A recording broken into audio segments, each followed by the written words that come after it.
Hello students, हम currently fourth unit study कर रहे हैं electromagnetic induction and alternating current. हमने इलेक्ट्रोमैग्नेटिक इंडक्शन में प्रीवियस लेक्चर में हमने ट्रांसफॉर्मर स्टडी कर लिया था। एंड बेटा आज स्टार्ट करते हैं, topic is AC generator, that is AC generator. अब मेरी बात समझिए, बेसिकली जनरेटर बोल दीजिए या इसको बोल दीजिए डायनमो, एसी जनरेटर, या इसको बोल सकते हैं that is AC dynamo.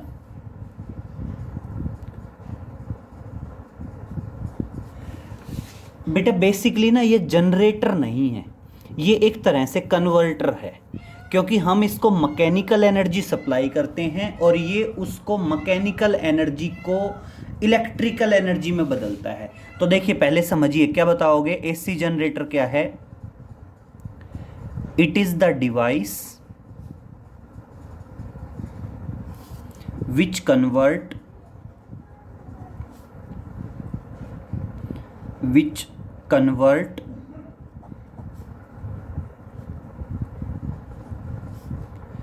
Mechanical energy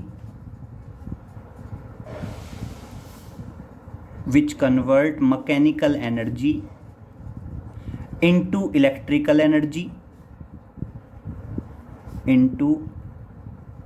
electrical energy and produced alternating current। अब एक बात समझिए बेटा, जनरेटर ना बेसिकली दो तरह के हैं, एक एसी जनरेटर है और एक डीसी जनरेटर है। दोनों टॉपिक, चाहे एसी जनरेटर चाहे आपका डीसी जनरेटर, दोनों टॉपिक्स 95% तक सेम है, बस 2-3 पॉइंट्स का डिफरेंस आता है।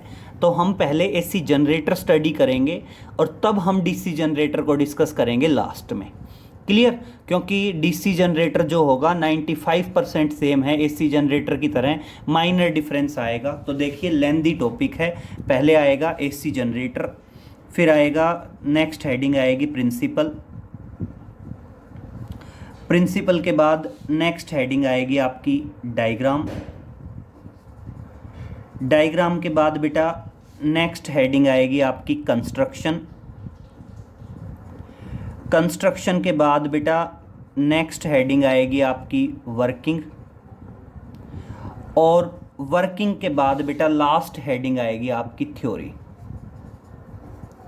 ठीक है, तो इस तरह से इन 5-6 हेडिंग्स के ड्यूरेशन में ये आपका टॉपिक हो जाएगा ख़त्म। क्लियर? तो देखिए पहली हेडिंग क्लियर हो चुकी है।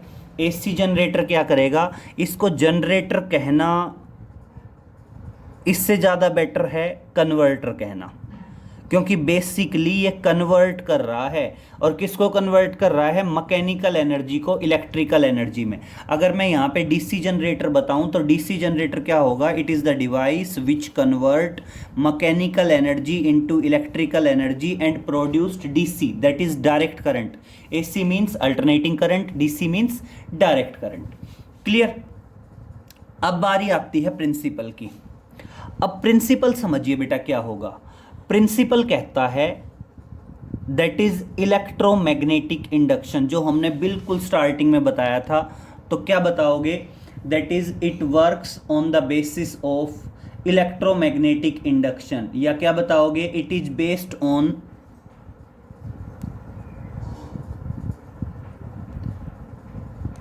It's working is based upon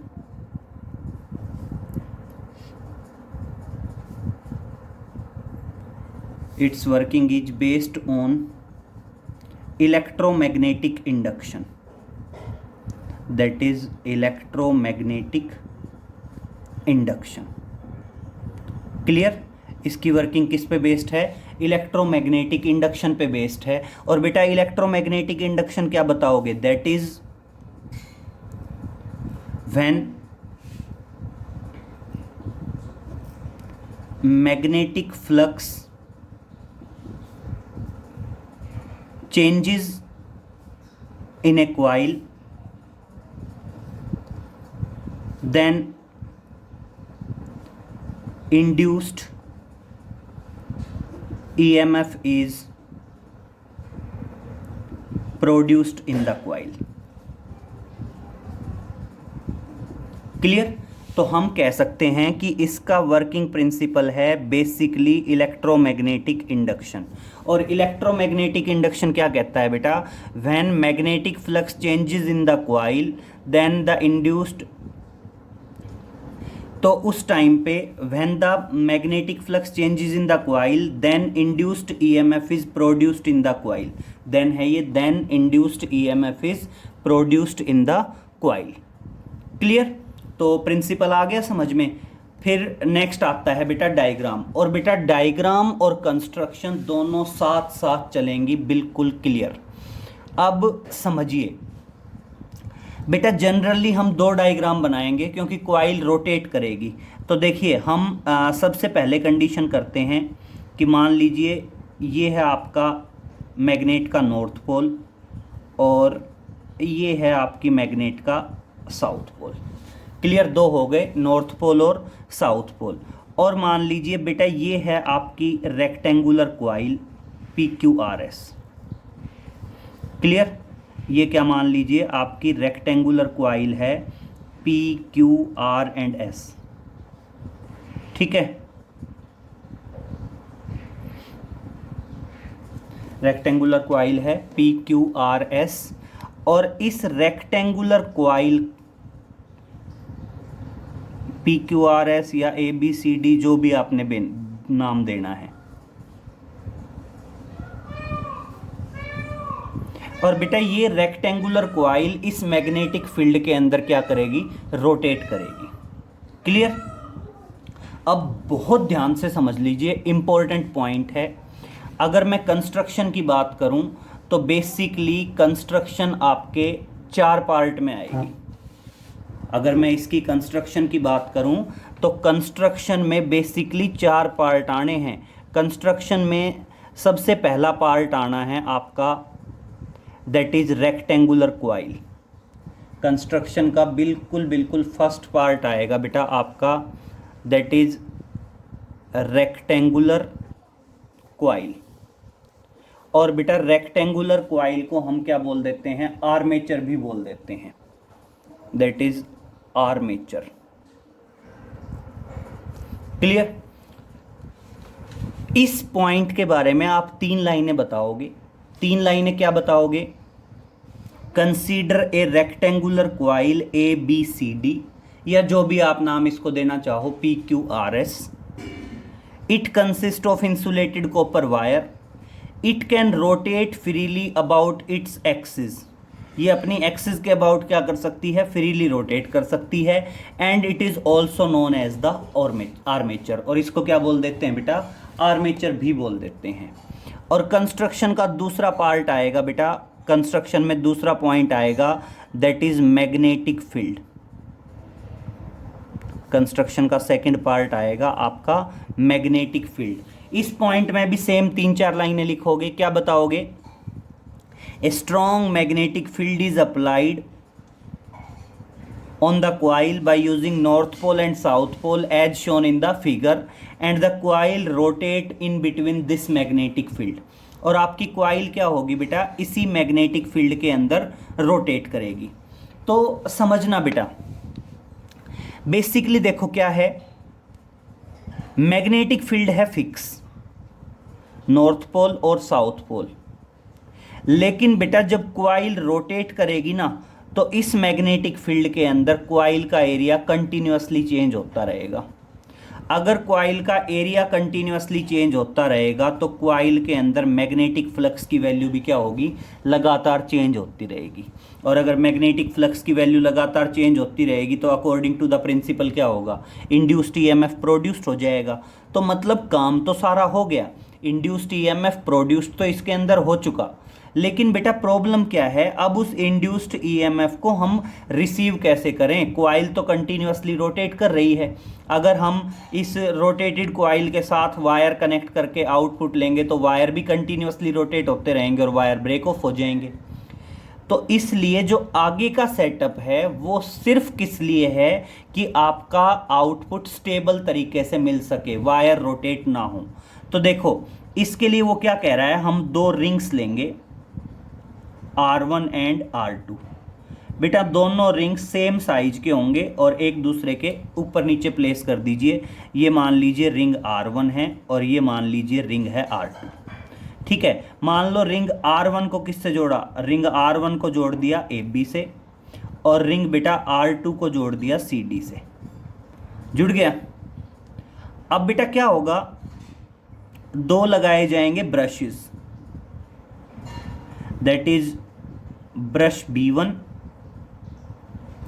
और इसको हम बोल देंगे दैट इज ब्रश B2। इसको क्या बोल देंगे, brush B1 and brush B2।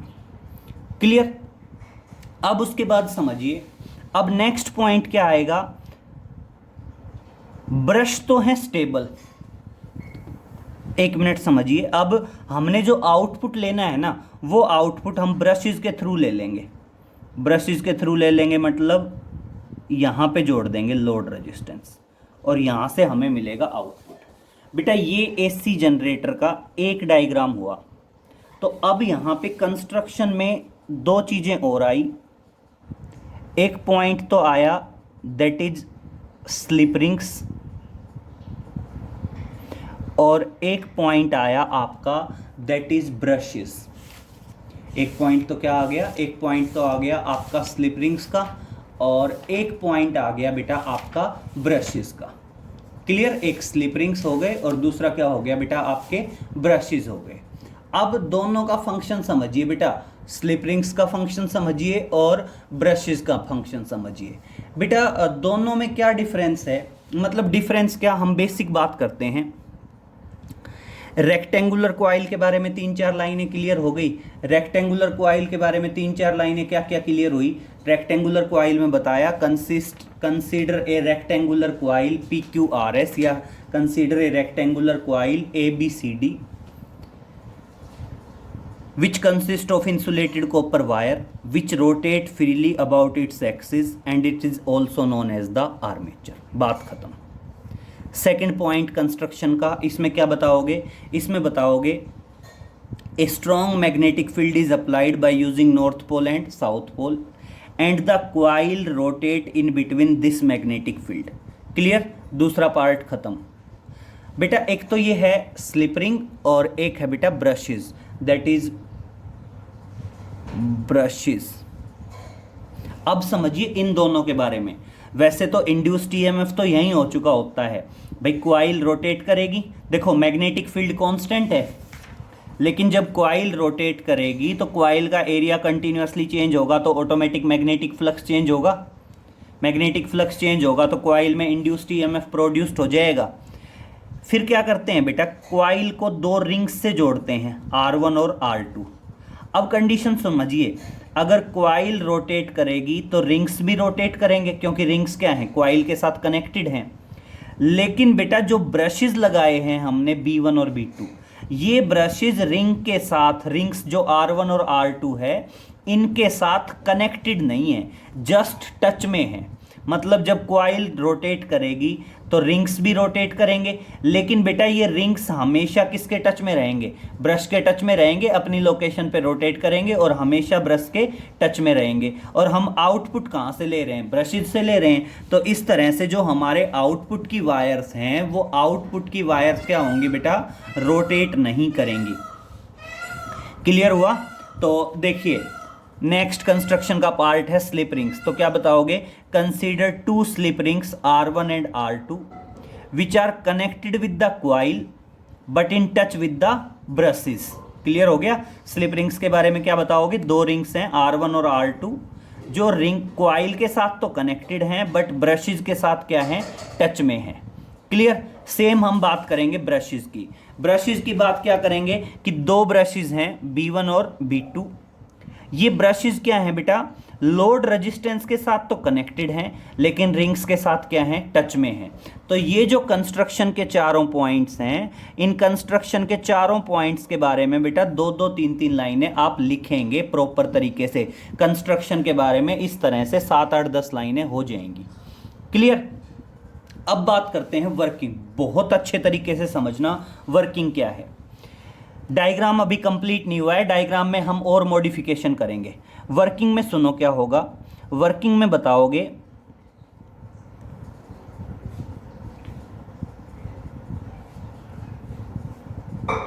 When coil rotates then magnetic flux change in the coil. तो उस टाइम पे क्या होगा, then magnetic flux change in the coil. तो उस टाइम पे क्या होगा, कॉइल के अंदर मैग्नेटिक फ्लक्स चेंज होगा, कॉइल के अंदर मैग्नेटिक फ्लक्स चेंज होगा, देन कॉइल के अंदर क्या होगा, इंड्यूस्ड ईएमएफ प्रोड्यूस्ड होगा। अगर मैग्नेटिक फ्लक्स चेंज हुआ तो कॉइल के अंदर इंड्यूस्ड ईएमएफ प्रोड्यूस्ड होगा। बेटा कॉइल के अंदर इंड्यूस्ड ईएमएफ प्रोड्यूस्ड होगा तो कॉइल में क्या फ्लो करेगा, इंड्यूस्ड करंट फ्लो करेगा। और बेटा इंड्यूस्ड करंट की डायरेक्शन दी जाएगी, direction is given by Fleming's right hand rule. Fleming's right hand rule. अब यहां तक आधी वर्किंग आई है। मेरे तरीके से नहीं लिखना है बेटा, मैं तो एरो मार्क लगा लगा के जस्ट समझाने के पैटर्न में कर रहा हूं। आपने ढंग से वर्किंग में पैराग्राफ बनाना है। तो समझिए क्या बताओगे, when the coil rotates then magnetic flux change in the coil, as a result induced EMF produced in the coil and induced current flows in the coil। induced current क्या करेगा, flow करेगा in the coil। और इस induced current की direction दी जाएगी बेटा Fleming's right hand rule के अकॉर्डिंग। मैं पहले भी डिस्कस कर चुका हूं फ्लेमिंग्स राइट हैंड रूल। अब देखिए आप एक पॉइंट समझिए, मान लीजिए कॉइल रोटेट कर रही है anti clockwise. Anti clockwise means A B जो पार्ट है वो ऊपर की तरफ आउटवर्ड आ रहा है और जो सी डी पार्ट है वो पेज के अंदर की तरफ जा रहा है। तो देखिए राइट हैंड रूल लगा लिए, मैग्नेटिक फील्ड नॉर्थ से साउथ। भाई right hand, Fleming's right hand rule है ना, राइट हैंड हो, राइट हैंड में क्या हो, फर्स्ट फिंगर, सेंट्रल फिंगर और थंब, तीनों एक दूसरे के परपेंडिकुलर होने चाहिए।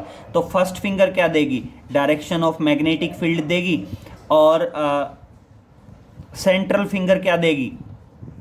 अब देखिए एक पॉइंट समझिए, फर्स्ट फिंगर क्या देती है, direction of magnetic field. Central finger क्या देती है, डायरेक्शन ऑफ मैग्नेटिक फोर्स। तो थंब क्या देगा, मतलब सॉरी, थंब क्या देता है, direction of motion of conductor. तो आपकी सेंट्रल फिंगर क्या देती है, direction of flow of current. तो इसका मतलब सीडी में करंट कहाँ फ्लो करेगा, सीडी वाले पार्ट में कंडक्टर में करंट फ्लो करेगा डाउनवर्ड। और वहीं अगर मैं ए बी की बात करूं तो ए बी में क्या होगा, ए बी पे भी आप फ्लेमिंग्स राइट हैंड रूल लगाएंगे। फर्स्ट फिंगर मैग्नेटिक फील्ड देगा, आउटवर्ड होगा, और यहाँ पे करंट कहाँ हो जाएगा, अपवर्ड। ये करंट की डायरेक्शन दी जाएगी बेटा फ्लेमिंग्स राइट हैंड रूल के अकॉर्डिंग। अब समझिए कॉइल हाफ रोटेट कर गई। अब देखिए दूसरा डायग्राम बना रहा हूं, समझिए बहुत ध्यान से। ये आपका नॉर्थ पोल है और ये मान लीजिए आपका क्या आ गया, साउथ पोल, और ये आपकी कॉइल है, और मान लीजिए कॉइल रोटेट कर गई हाफ। समझे बहुत ध्यान से, कॉइल हाफ रोटेट कर गई, ये एक्सिस ऑफ रोटेशन था, हाफ रोटेट हुई। तो अब क्लियर है बेटा, ए बी वाला हिस्सा इधर पहुंच गया और सी डी वाला हिस्सा इधर पहुंच गया। रिंग्स अपनी जगह पे फिक्स रहने हैं बेटा, सॉरी रिंग्स तो अपनी लोकेशन पे ही रोटेट करेंगे ना। ये क्या है, ये रिंग R1 है और ये क्या है, रिंग R2 है, और दोनों के साथ ये जुड़े हुए हैं ब्रशेस, और ब्रशेस भी फिक्स रहने हैं। ब्रशेस कौन कौन से हैं, इस ब्रश को नाम दिया गया है ब्रश B1 और इस ब्रश को नाम दिया गया है brush B2। Clear. Brush B1 और B2 हो गए, ब्रश B1 B2 हो गए, तो ये क्या कनेक्ट कर दिया बेटा, ये कनेक्ट कर दिया हमने लोड रेजिस्टेंस RL। आ गया यहाँ तक समझ में। अब समझिए AB किससे जुड़ा हुआ था, यहाँ रिंग R1 से, तो AB को तो जोड़ो रिंग R1 से, इस तरफ आ गया। और CD किससे जुड़ा हुआ था, रिंग R2 से, तो ये लो CD किससे जुड़ गया, रिंग R2 से। समझ गए, ये कनेक्शन वही है, बस रोटेट कर गई क्वाइल। और अब बेटा रोटेट कर गई तो देखिए जो पार्ट इधर है उसमें करंट नीचे की तरफ आना है, और जो पार्ट इधर है उसमें करंट ऊपर की तरफ जाना है। तो देखिए पहले ये करंट इधर आ रहा था CD इधर से, और इधर जा रहा था, और अब देखना AB से ये इधर आ गया और ये इधर हो गया। तो क्लियर हुआ बेटा, AC जनरेटर में after every half rotation direction of induced current क्या हो जाती है, चेंज हो जाती है, और एज ए रिजल्ट हमें क्या मिलता है बेटा, अल्टरनेटिंग करंट मिलता है। समझें, जो अल्टरनेटिंग करंट होता है बेटा, अल्टरनेटिंग करंट में भी डायरेक्शन एक फिक्स टाइम इंटरवल के बाद चेंज होती है। अल्टरनेटिंग करंट कुछ इस तरह से होता है वेव फॉर्म में, जिसमें डायरेक्शन हर हाफ इंटरवल में डायरेक्शन चेंज हो जाती है, ये पॉजिटिव हाफ और ये नेगेटिव हाफ, और डायरेक्शन चेंज होती रहती है। तो इस तरह से देखो जब कॉइल हाफ रोटेट करेगी तो उसकी डायरेक्शन भी क्या होगी, चेंज होगी। तो यहाँ पे बताओगे now after every half rotation, now after every half rotation direction of induced current, direction of induced current becomes just opposite, becomes just opposite, and as a result we get alternating current, we get alternating current या alternating EMF, और इस तरह से हमें क्या मिलेगा, alternating current मिलेगा। Next आते हैं बेटा थ्योरी पे, बहुत ध्यान से समझ लीजिए। मैं यहाँ तक के पॉइंट एक बार रिपीट कर रहा हूँ। पहली हेडिंग है आपकी AC जनरेटर, दूसरी हेडिंग है प्रिंसिपल, तीसरी हेडिंग है डायग्राम, चौथी हेडिंग है कंस्ट्रक्शन, पाँचवीं हेडिंग है वर्किंग, और सिक्स्थ हेडिंग आ रही है थ्योरी। ठीक है, तो देखिए सबसे पहले मैं इन 5 हेडिंग्स की बात करता हूँ। इन पांचों हेडिंग्स के बारे में बहुत ध्यान से समझ लीजिए। टॉपिक है, बात कर रहे हैं AC generator, that is AC generator. दूसरी हेडिंग आई बेटा प्रिंसिपल, तीसरी हेडिंग आई आपकी डायग्राम, चौथी हेडिंग आई आपकी कंस्ट्रक्शन, और पांचवी हेडिंग आई बेटा आपकी वर्किंग। क्लियर। तो पहली हेडिंग के बारे में तो कोई इश्यू है ही नहीं। क्या बताओगे, सिंपल एक डिवाइस है जो मैकेनिकल एनर्जी को इलेक्ट्रिकल एनर्जी में कन्वर्ट करती है। Mechanical energy in the sense बेटा हम उसको रोटेट करेंगे, कॉइल को हम रोटेट करेंगे, और फिर कॉइल के अंदर क्या होगा, इंड्यूस्ड EMF प्रोड्यूस्ड होगा। तो पहली हेडिंग के बारे में कोई इश्यू नहीं है। क्या बताओगे, it is the device which convert mechanical energy into electrical energy and produced alternating current. Mechanical energy को किस में प्रोड्यूस करेगी, मैकेनिकल एनर्जी को किस में कन्वर्ट करेगी, इलेक्ट्रिकल एनर्जी में, और क्या प्रोड्यूस्ड करेगी, अल्टरनेटिंग करंट। फिर बात आई प्रिंसिपल की। प्रिंसिपल क्या बताओगे, it works on the basis of electromagnetic induction. Electromagnetic induction क्या है कि जब भी किसी कॉइल के अंदर मैग्नेटिक फ्लक्स की वैल्यू चेंज होगी तो कॉइल में क्या प्रोड्यूस्ड होगा बेटा, कॉइल के अंदर इंड्यूस्ड EMF प्रोड्यूस्ड हो जाएगा। फिर बारी आई बेटा डायग्राम की। डायग्राम आपके सामने है, डायग्राम के साथ साथ कंस्ट्रक्शन चलेगी। हर एक कंस्ट्रक्शन के 4 पार्ट हैं, हर एक के बारे में 2-2 3-3 लाइनें बतानी हैं। रेक्टेंगुलर कॉइल के बारे में क्या बताओगे, consider a rectangular coil ABCD which consist of insulated copper wire, it rotate freely about its axis of rotation and also known as armature. Clear. Second आएगा मैग्नेटिक फील्ड। मैग्नेटिक फील्ड के बारे में क्या बताओगे बेटा, मैग्नेटिक फील्ड के बारे में बताओगे, a strong magnetic field is applied by using north pole and south pole and in between this magnetic field the coil rotates. Clear. Next आएगा स्लिप रिंग्स। स्लिप रिंग्स में क्या बताओगे? There are two rings R1 and R2 which are connected with the coil but in touch with the brushes. Coil के साथ connected हैं लेकिन brushes के साथ सिर्फ टच में हैं। और बेटा ब्रशेज के बारे में क्या बताओगे? Consider two brushes B1 and B2 which are in touch with the rings but connected with the load resistance. Rings के साथ टच में है लेकिन लोड रेजिस्टेंस के साथ क्या है? कनेक्टेड। कंस्ट्रक्शन हो गया। फिर वर्किंग की बात करते हैं। वर्किंग में सिंपल आएगा, क्वाइल अगर रोटेट करेगी तो क्वाइल के अंदर मैग्नेटिक फ्लक्स की वैल्यू चेंज होगी, इंड्यूस्ड ईएमएफ प्रोड्यूस्ड होगा, इंड्यूस्ड करंट फ्लो करेगा। इंड्यूस्ड करंट की डायरेक्शन दी जाएगी बेटा फ्लेमिंग्स राइट हैंड रूल के अकॉर्डिंग। और after every half rotation direction of induced current becomes just opposite and as a result we get the alternating current. और अगर मान लीजिए बेटा मैं यहाँ पे एसी जनरेटर की बजाय डीसी जनरेटर की बात करता हूँ, समझिए बहुत ध्यान से। अगर मैं एसी जनरेटर की बजाय किसकी बात करता हूँ? डीसी जनरेटर की, तो सेम आएगी बेटा पहली heading. It is the device which convert mechanical energy into electrical energy and produced. AC की बजाय क्या आएगा? डीसी। वर्किंग प्रिंसिपल सेम आएगा। डीसी जनरेटर का भी वर्किंग प्रिंसिपल क्या है? इलेक्ट्रोमैग्नेटिक इंडक्शन ही है। फिर समझिए बेटा डायग्राम में थोड़ा सा चेंज आएगा। आपकी रेक्टेंगुलर क्वाइल यही है, देखिए ये रेक्टेंगुलर क्वाइल है और ये हम मैग्नेटिक फील्ड अप्लाई करते हैं नॉर्थ पोल और साउथ पोल का यूज़ करके। बस बेटा वहाँ पे डिफरेंस क्या होगा? वहाँ पे डिफरेंस होगा कि जो स्लिप रिंग्स है ना, स्लिप रिंग्स की बजाय स्प्लिट रिंग्स लगेंगे। स्लिप रिंग्स की बजाय क्या लगेंगे? स्प्लिट रिंग्स लगेंगे और दोनों हाफ हाफ रिंग लग जाएंगे। क्लियर। और दोनों के ऊपर लगेंगी ब्रशेस और ब्रशेज से हमें क्या मिल जाएगा? आउटपुट मिल जाएगा।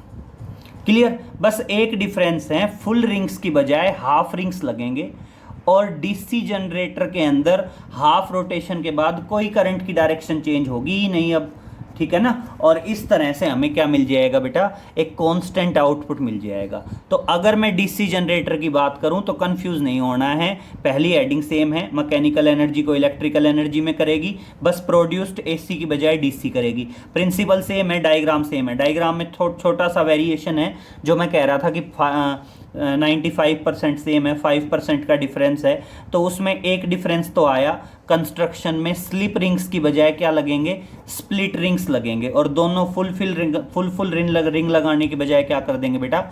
हाफ हाफ रिंग लगा देंगे। क्लियर। और बेटा उसमें अब हाफ रिंग लगा दिए तो automatic after every half rotation direction change नहीं होगी, और डायरेक्शन चेंज नहीं होगी तो हमें ऑटोमेटिक क्या मिल जाएगा? डायरेक्ट करंट मिल जाएगा। तो एसी जनरेटर आए या डीसी जनरेटर आए, कर सकते हो सेम पैटर्न में चल के।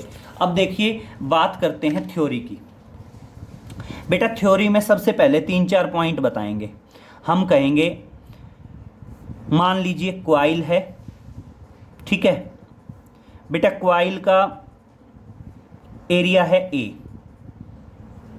क्वाइल के अंदर नंबर ऑफ टर्न्स हैं N, क्वाइल रोटेट कर रही है एंगुलर वेलोसिटी ओमेगा के साथ, क्वाइल पे मैग्नेटिक फील्ड अप्लाइड है B, क्वाइल के अंदर मैग्नेटिक फ्लक्स है फाइल, और क्वाइल के अंदर इंड्यूस्ड ईएमएफ होगा E।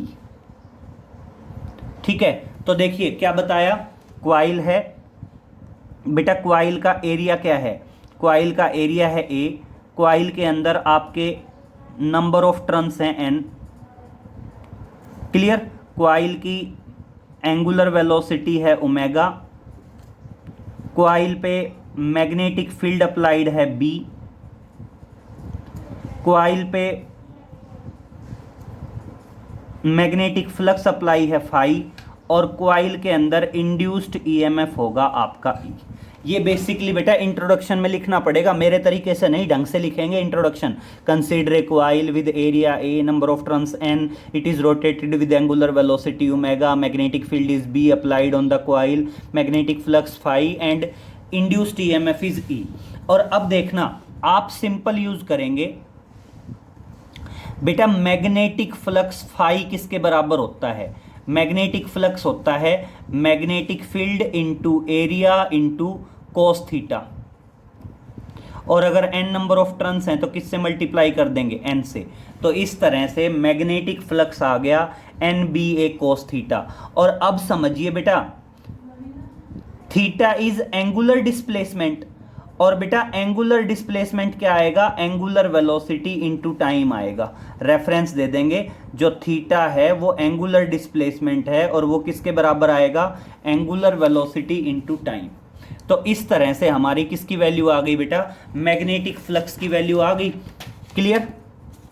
अब समझिए मैग्नेटिक फ्लक्स की वैल्यू आ गई, तो अब नेक्स्ट पॉइंट पे चलते हैं बेटा। नेक्स्ट पॉइंट आता है आपका induced EMF.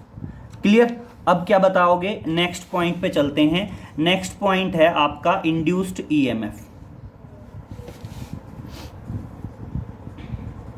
Now induced EMF is given bye,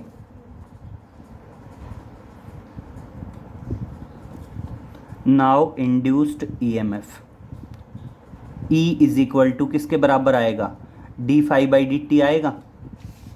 अब देखना बेटा, d phi by d t क्या आएगा, इसका डिफरेंशिएशन करेंगे विद रेस्पेक्ट टू टी करेंगे, तो देखना बेटा N constant, B constant, A constant.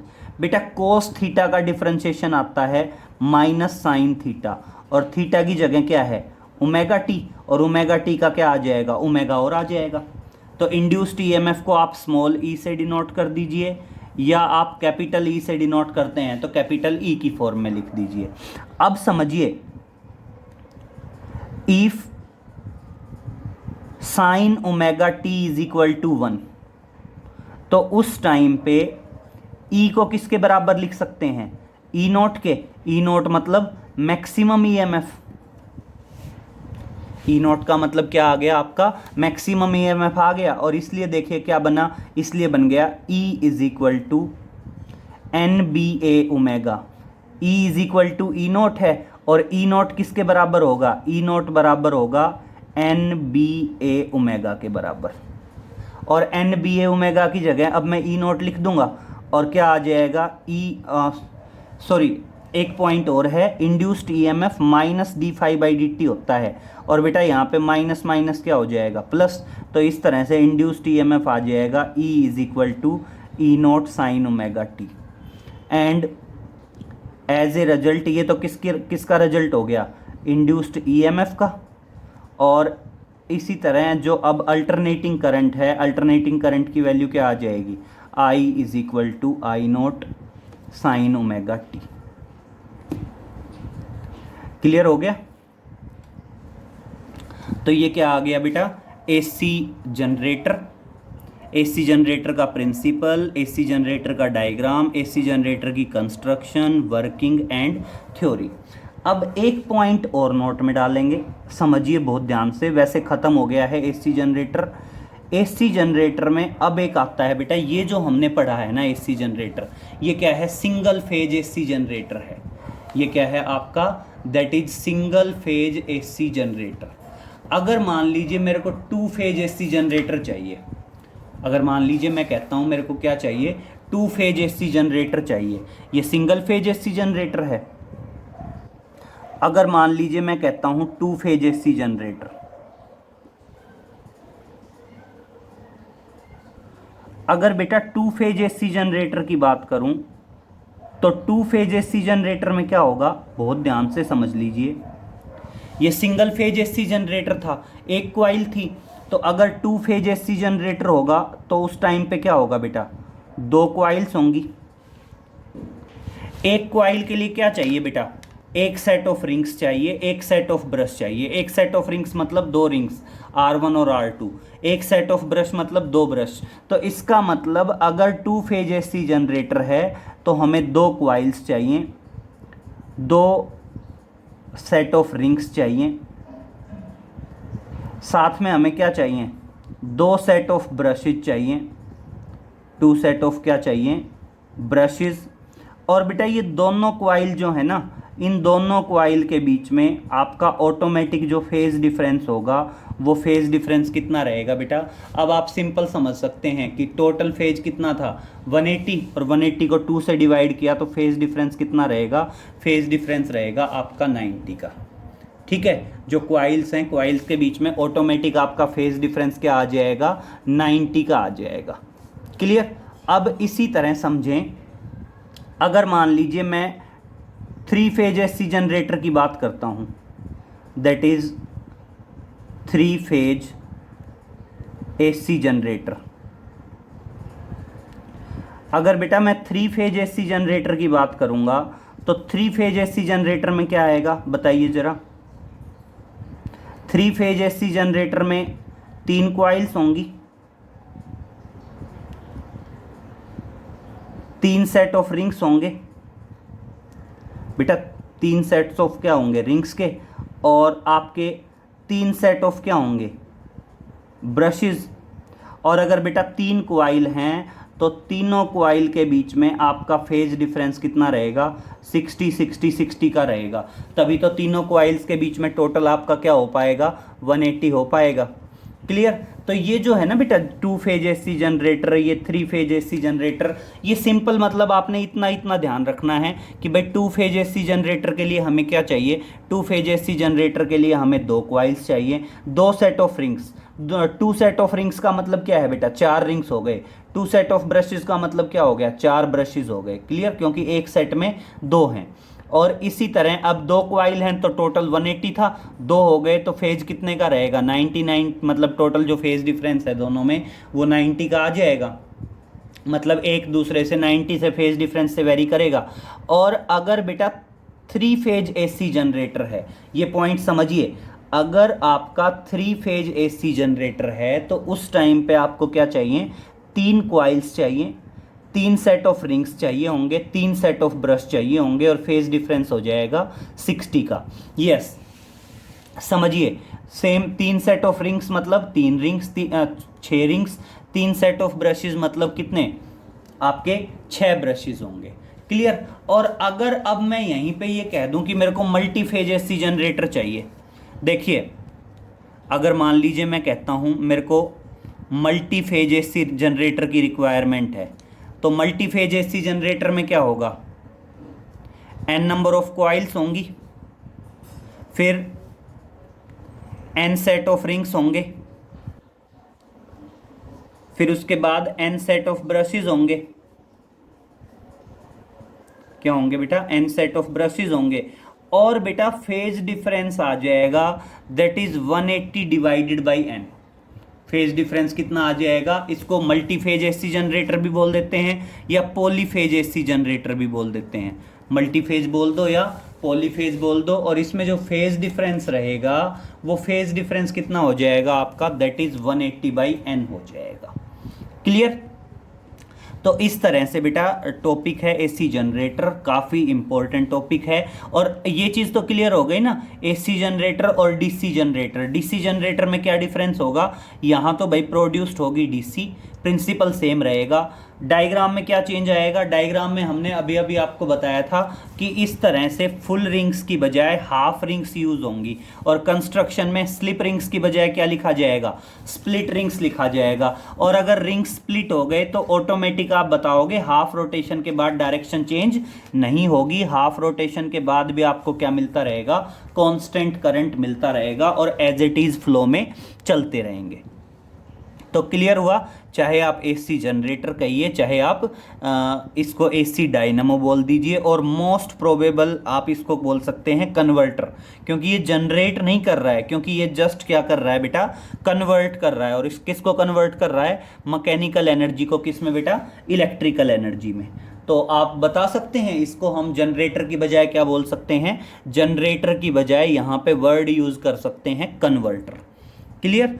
तो वैसे जनरली आपके जो क्वेश्चन आएंगे बेटा वो तो जनरेटर ही कह के आते हैं, जनरेटर या डायनामो, लेकिन कई बार पूछ लिया जाता है क्या इसको एक्चुअल में जनरेटर कह सकते हैं, तो क्या बताओगे, इसको एक्चुअल में तो हम क्या कहेंगे, कन्वर्टर कहेंगे। तो देखिए पहली हेडिंग क्लियर है, एसी जनरेटर। दूसरी हेडिंग है प्रिंसिपल, ध्यान रखना प्रिंसिपल है इलेक्ट्रोमैग्नेटिक इंडक्शन। और मैंने बताया था इलेक्ट्रोमैग्नेटिक इंडक्शन क्या है, कि अगर कॉइल में मैग्नेटिक फ्लक्स की वैल्यू चेंज होगी तो कॉइल में इंड्यूस्ड ईएमएफ प्रोड्यूस्ड होगा। सबसे इंपॉर्टेंट पॉइंट है बेटा डायरेक्शन देना।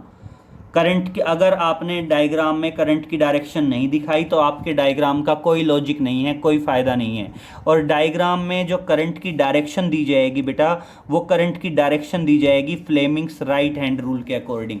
फ्लेमिंग्स राइट हैंड रूल का अच्छे से आना बहुत ज़रूरी है। कंस्ट्रक्शन मेरी तरह नहीं लिखनी है, कंस्ट्रक्शन में चारों हेडिंग बना के और अच्छे से एक्सप्लेन करनी है। 3-4 लाइन इसके बारे में लिख दो, 3-4 लाइन इस पॉइंट के बारे में लिख दो, 3-4 लाइन इसके बारे में, 3-4 लाइन इसके बारे में, और ऑटोमेटिक क्या आ जाएगी, आपकी कंस्ट्रक्शन बन जाएगी। सेम वर्किंग वाला जो पॉइंट है बेटा, वर्किंग वाला पॉइंट भी मेरी तरह नहीं लिखना है, मैं तो स्टेप बाय स्टेप एक्सप्लेन कर रहा था। आप ढंग से पैराग्राफ बना के लिख दोगे कि when the coil rotates then magnetic flux changes in the coil, as a result induced EMF produced in the coil, and the direction of this induced current is given by the Fleming's right hand rule. And as a result, if the coil rotates continuously, then after every half rotation the direction of induced current will becomes just opposite in the load resistance, and as a result we get the alternating current। ठीक है, next heading आएगी बेटा theory. अब जो theory वाला point है वो भी अच्छे से लिखना है। Consider a coil whose area is A and which having n number of turns, it is rotated with an angular velocity omega in a magnetic field b, let its magnetic flux is phi and induced EMF produced in the coil is E। और बस simple है, magnetic flux क्या होता है, magnetic field into area, और बेटा दो vector का डॉट प्रोडक्ट हो तो पहले का मैग्नीट्यूड दूसरे का magnitude and cos of the angle between them, और कॉइल के अंदर n नंबर ऑफ टर्न्स थे, और बेटा थीटा एंगुलर डिस्प्लेसमेंट है, एंगुलर वेलोसिटी इनटू टाइम होगा, और बस जस्ट डिफरेंशिएशन किया और ये इंड्यूस्ड ईएमएफ आया। और ईएमएफ को अगर रेजिस्टेंस से डिवाइड कर दें तो आपका क्या आ जाएगा, ऑटोमेटिक इंड्यूस्ड करंट आ जाएगा। तो बेटा वीडियो को पॉज करना, अच्छे से नोट कर लेना, इंपॉर्टेंट टॉपिक है। बाकी नेक्स्ट लेक्चर में मिलते हैं बेटा। Okay, thank you.